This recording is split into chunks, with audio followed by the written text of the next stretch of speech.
Shit, so what up YouTube, man? It's my first ever video. Shit. But what I'm doing is I'm gonna be doing a reaction to creepypasta. Why? Cause I love that shit. Back when I was a kid, I used to fall asleep to it. I used to just legit just fall asleep to creepypastas. 3 a.m., 2 a.m. Just listen to the shit. Dynamic rituals, all that shit. So let's get into it. First one I'm looking at is called I Saw Siren Head Pasta. Get into it. Turn the audio Before up. I start the story, my second book titled Leash and Other Short Horror Stories has been released on Amazon. No. The Kindle version is on sale for today only. Take a for look at 99 this, man. cents. And the paperback copy is Put a $12.99. little like on it too. I know you bro. guys love siren heads, so here's a story about them. No. Now, I know what you're going to say. Hearing a radio while camping in the woods? What's so scary about that? Well, for one, we were going so deep, there shouldn't have been a signal for anything outside of satellite phones. My great-great-great-grandfather built a cabin in the middle of nowhere. It's near a lake without a name, in a territory without a name. Mostly because this patch of land belonged to natives, and my family dealt with them. Beers, cigarettes, and a nice little check in exchange for a spot in that territory. It was an excellent place to hunt, fish, and let loose.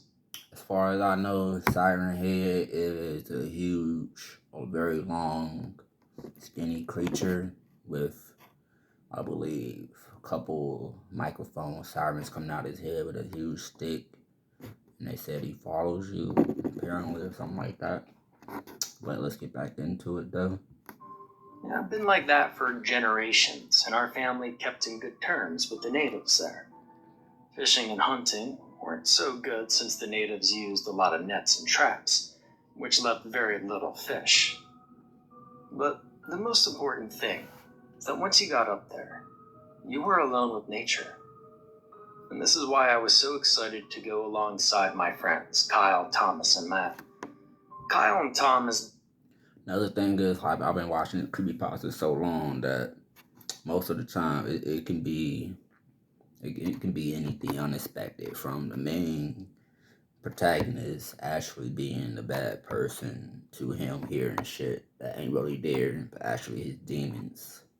Like, there's a lot of shit to creepypasta, that y'all look into for real. It's a lot of scary both shit. Had children at home, but so they needed a little bit more time to convince their wives. But once they managed to free themselves for a weekend, the plans were put into motion. This was the perfect place to go on a guy's weekend. So the first thing I did was call my dad, who then informed his friends up there that we would be coming. He borrowed my dad's truck, and with my friends, we set out for the hunting and fishing weekend. It might not seem like much, but for me, who grew up in the city, this place was the most perfect spot on the entire planet. It was so quiet. There was never a sound outside of birds and the wind, insects buzzing around, and the occasional splash of water when the fish jumped out of it. Plus, the air was just so fresh. Now, I hadn't gone to the cabin in probably, 15 years. And I think the last time I went, I was about 13 years old, a little before my parents divorced. After that, I was in and out of my father's house, but I never stayed long enough to fish with him again. Then I became an adult, and life just got busy, Another thing is, they tell a very good background story, try and tell you all the emotional parts of their life, things that you don't know that have anything to do with the story, but what's against a creepypasta? All this shit is in there for a reason, Let's continue. But despite that, I still remember how to get there by heart. We used to go every other week for 3 days, so it's not like it didn't leave a mark in my memory. The trip to the cabin was about a 5 or 6 hour drive from my house, so I asked my friends to come join me. I could take one with me, but we couldn't fit all 4 in the same truck. I needed space for the guns and the fishing rods and the equipment, enough food for 3 days, clothes, and a lot of other stuff so I don't get caught missing anything. Once you're in the woods, you're in the woods. The closest point to civilization up there is about, an hour and a half away. So you have to be sure you have everything you need before going in that deep. I had necessary medical supplies. I had a generator, kindling wood for a fireplace, a few kitchen tools. I was sure I didn't forget anything.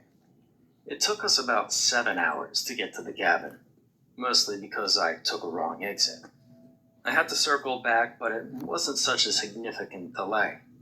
It was still bright as we reached the cabin, so we had more than enough time to unpack, cook some burgers, start a little fire in the fireplace, and have a few beers to relax.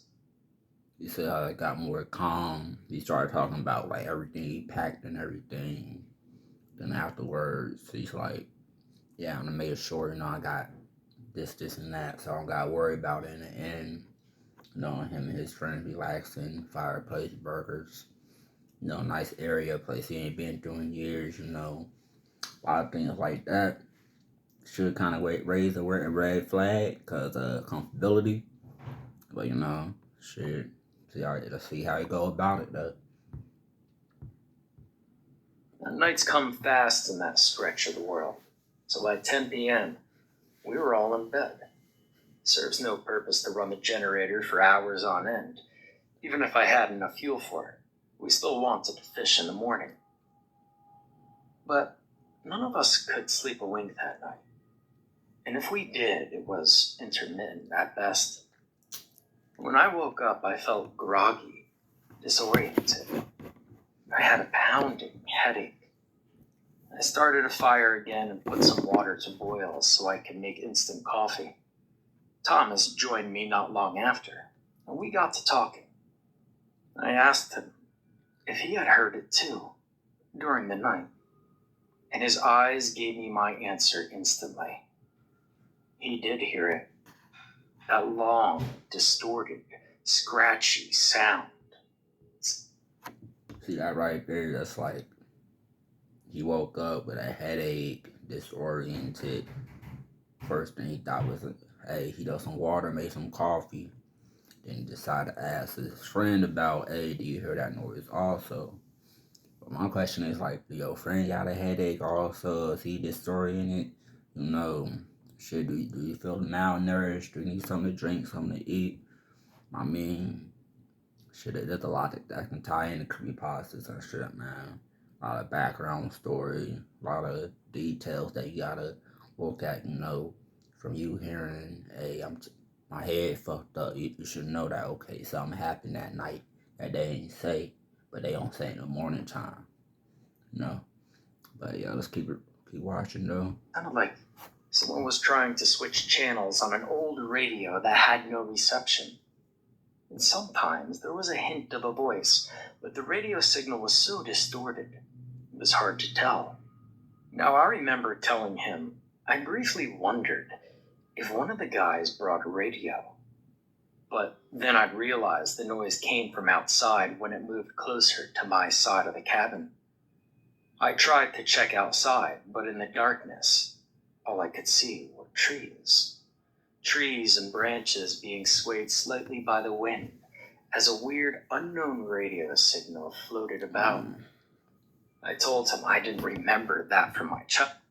See, that's like, even without knowing who Siren Head is, you know that if he sees you, he gonna chase your ass down. Dude gonna put a finger down and motherfucker slice your body open, feel me? So from me hearing that, it's like, it's a good thing he ain't catch him outside during then, cause story could be over. Shit, they could all be running away right now, don't know what the fuck to do. But let's continue though. We about 6 minutes in. It's a 17-minute video. I ain't trying to interrupt a lot, but let's keep going. Childhood. We laughed about it, but I was still unsettled. Now, within an hour, all my friends were up. We had a quick breakfast, made some lunch, and we planned to spend most of the day on the boat so that we could catch some fresh fish for dinner. We had plans in case none of us caught something, but nothing beats the taste of fresh filet dipped in flour and seared in butter. Hell, just thinking about it was making me salivate. Probably because of nostalgia more than actual hunger, though. My dad used to prepare fish like that, with just the zest of lemon and a dash of pepper. And I always thought this was the best food I'd ever had. I might not have been wrong. It couldn't have been any fresher. You see, it's hard to get good fish like that from the grocery store for sure. Anyway, the fishing trip was uneventful. We had only caught a handful of small sunnies.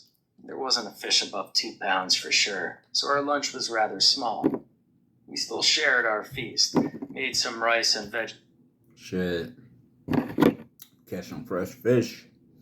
They under 2 pounds, you got at least 15 of them bitches. Shit, that's a good lunch. Shit, you and 3 other people. But that's just me putting in my little opinion and shit. But But our fingers were dipping in the chip bag and salsa before long. The next day, we decided to go hunting, and we decided to stay up a little later. We spent a few hours playing cards, drinking, and doing crosswords. It was well over 1 in the morning when we all decided to go to sleep. And it wasn't out of goodwill as much as the generator told us it was time to go. We heard a buzzing sound, and suddenly, the light dimmed as the generator moved to emergency level. We quickly cleaned the kitchen, and I turned off the generator once everyone had found their way to their room. My room was the closest to the door, so I only had to tiptoe for a few minutes before finding the comfort of my bed. Now I wish I could say that my half-assed drunken self fell asleep instantly and I had a good night, but I didn't. I fell asleep all right, but I've had a little too much to drink, so the room was spinning. It took me about 20 minutes for the place to stop spinning enough that I could finally get to sleep. And not even 2 hours later, I was woken up by the same disturbing radio noises from the previous night. shit, you woken up at 2 hours later after I think they said 11 or something like that. Nope, take your ass back to sleep. That shit you hearing is a dream. Nope, don't do it, bro. But shit, you know, it gotta be creepy for it to be a creepypasta though, feel me? I was unsteady on my feet as I stood up and glared out the window, trying to figure out where the noise was coming from. And again, all I saw was branches and trees, and I was still intoxicated. So when I saw something move in the distance, I couldn't believe my eyes. I followed the length of that tree-like skeletal form until my eyes locked on 2 sirens, both of which were turned toward the cabin and blasting radio noises that were scratching my eardrums. So I got thinking, since when were there any sirens in the trees up there? And why did it look like it moved? Now I stared at it for a solid 2 or 3 minutes, and then I realized it wasn't moving. It was swaying. Its arms were just branches swaying in the wind. And I decided to go back to sleep. I don't know why I felt so unsettled, but again, I couldn't sleep well for the rest of the night. The rest of the trees and branches were swaying. There wasn't any wind. And yet these branches and the tree with the sirens were definitely moving. I blamed alcohol and marijuana. I blamed tiredness. And Hey, look, never blame weed for your motherfucking problems. You know what? You smoking too much ain't gonna have your ass hallucinating big ass trees with sirens on their head and shit. That's your mind right there telling you get the fuck out of there, bro. So the alcohol, oh yeah, you can get drunk as fuck and just start falling. Falling over and seeing shit. But at the same time, it's not gonna let you hallucinate no shit like this though. But you know, never blame marijuana though for no bullshit. It's a good drug. But alright, let's continue with this shit though. Probably more alcohol. And the next morning, all four of us had the same tired expression on our faces. None of us wanted to talk about it, but I still breached the subject during breakfast. I saw sirens. I dropped my fork as I said that. Eyes locked on my friends to see their reactions. Thomas instantly said that he didn't see anything, but he heard the radio. He asked if my family had paid its dues with the locals and if maybe someone was playing a prank on us. It wasn't even an option I considered, mostly because I was 100% convinced that my family always kept their end of the bargain. So it didn't make sense that the locals would play pranks on us. Plus, we weren't littering. We weren't bad guests, so there wasn't any reason for them to try to scare us into leaving. We all agreed to search for the sirens while we hunted, but we were all a little on edge. None of us had slept well during. First of all, you trying to search for sirens. The night before though, you said you saw a tree waving that was big as hell, like it was moving, and there was no sirens at that place before you went there. But now you want to look for the motherfucker with your friends. You're doing the wrong thing. You're doing the wrong thing as of right now. But shit, you gotta have a story, to go somewhere. Oh yeah, you gonna go look for these sirens. Oh, you ain't tell them. You ain't tell them about the night you saw the motherfucking tree moving with the sirens on top of it. Shit, you ain't say you thought it was something bigger than the tree. Like, feel me? These is key details that you gotta put in and shit. Otherwise, it's gonna be like, yeah. But let's continue the story though. During this trip, and it was quite a shame since I wanted to make good memories in this place again. It seemed like I should have kept to the childhood souvenirs I had, instead of trying to write new ones in my mind. Though, when we finally went out to hunt, the first thing I did was to go toward where I'd seen the sirens. When I didn't see anything, I started to doubt my eyes. I could have been wrong. I was drunk, I was running on fumes, my eyes could have played a trick on me. Now that I was in the forest, though, I felt like I was being observed. I got my roll of orange tape out and started leaving marks behind me every few meters so I wouldn't lose my way. But even as my fingers clutched my gun, I didn't feel safe. And that sentiment only grew to disastrous levels when I heard a shout and a bang. I immediately recognized Matt's voice and started running in that direction, sweaty fingers still clutching tight onto my rifle.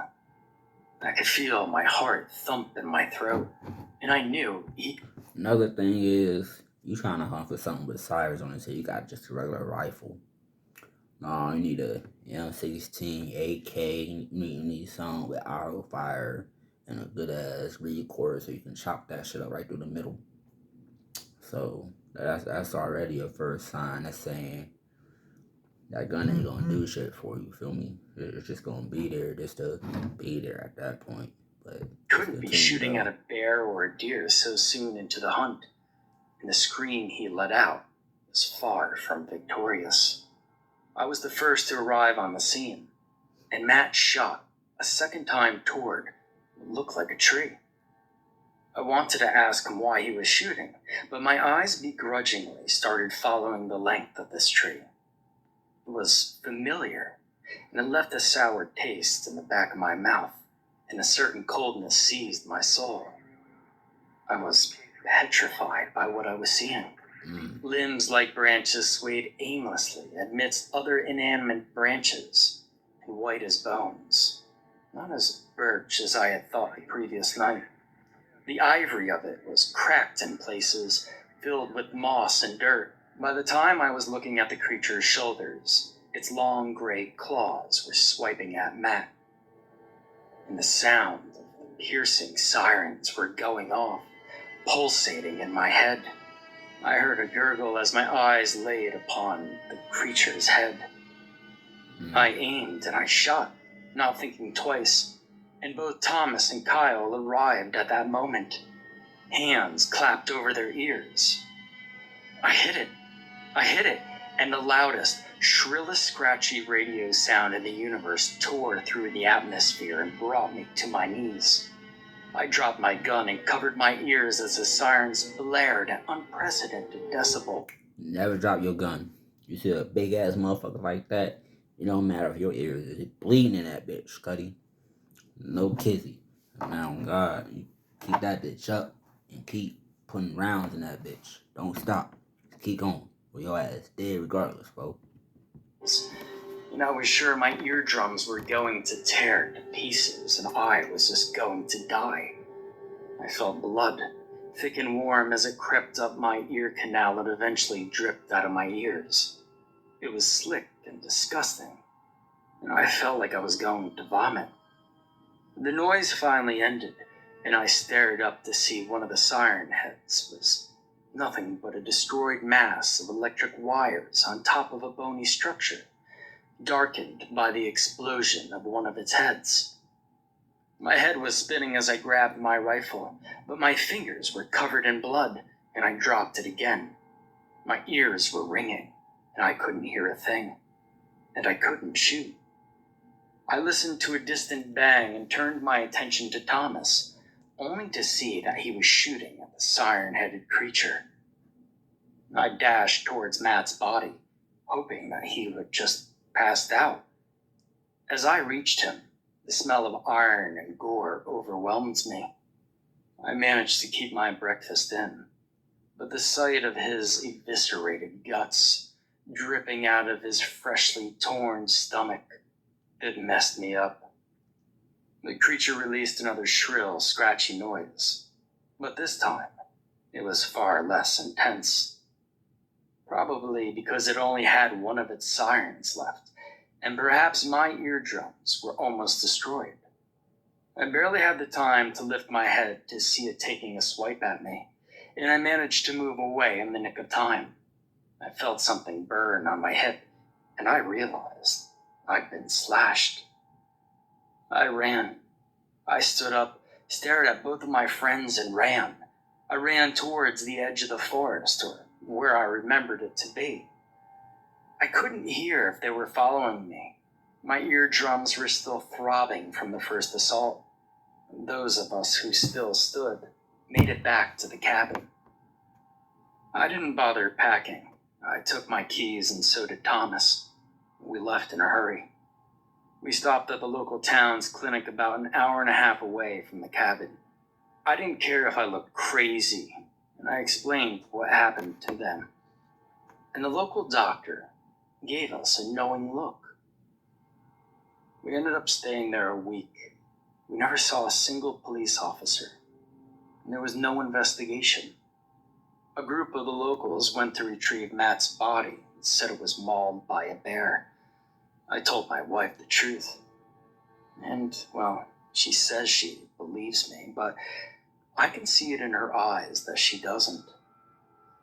I haven't been able to sleep a full night since it happened, and the sound of turning on a radio, still, to this day, gives me so much fear and anxiety that I just can't. So, you're probably asking, what's so scary about hearing a radio sound in the woods? Fuck, everything, man. Just everything.